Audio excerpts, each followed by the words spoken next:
షాద్నగర్ వైపు ఉన్న DTCP RERA approved సిర్లసీమ 2 double benefit offer తో సిర్లసీమ 2 ఒక్కసారి ఫ్యామిలీతో విజిట్ చేసి మంచి నిర్ణయం తీసుకోండి. పాలమూరు బిడ్డ అని ప్రతి సభలో చెప్పుకుంటున్న రేవంత్ రెడ్డి గారు, నేను కూడా పాలమూరు బిడ్డనే.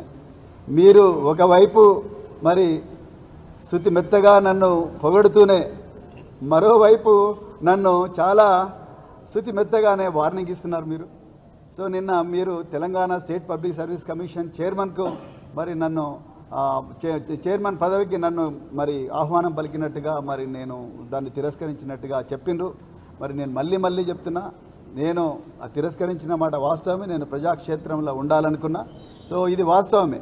సో అయితే ఒకవైపు ఏమో ప్రవీణ్ కుమార్ మా పాలమూరు బిడ్డ, మరి మంచోడు, నా మిత్రుడు అని చెప్తున్నారు. మరోవైపు బీఆర్ఎస్ వైపు పోతే ఆయన ప్రజలకు సమాధానం చెప్పాలంటున్నారు. అంటే మీరు వార్నింగ్ ఇస్తున్నారా?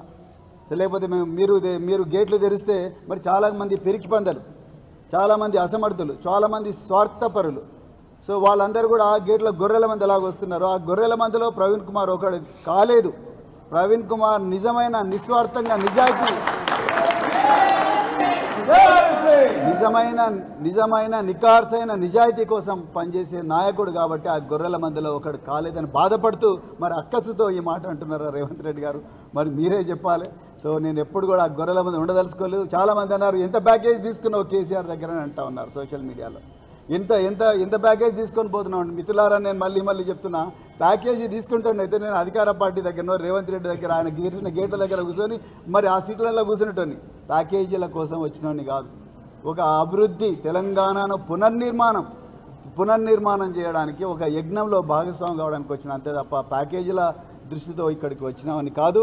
అట్లని నాకు ఆస్తులన్నీ వచ్చినాయి, ఆ దొంగ ఆస్తులన్నీ మరి రక్షించుకుందామని చెప్పి భయంతో నేను పోయిన పిరికి పందను కాదు, స్వార్థపరుణ్ణి కాదు. నేను అన్నీ వదులుకొని, ఉద్యోగాన్ని వదులుకొని నేను రాజకీయ రంగంలోకి వచ్చిన.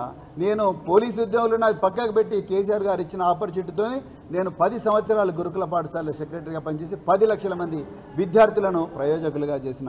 నాకు పైసలు అవసరం లేదు, అలా ప్రజాసేవనే ముఖ్యం అని చెప్పి ఇక్కడికి వచ్చిన. మరిన్ని వీడియోస్ కోసం ఛానల్ ని సబ్స్క్రైబ్ చేయండి, లేటెస్ట్ అప్డేట్స్ కోసం వాట్సాప్ ఛానల్ ని ఫాలో చేయండి, అండ్ లింక్ డిస్క్రిప్షన్ లో ఉంది.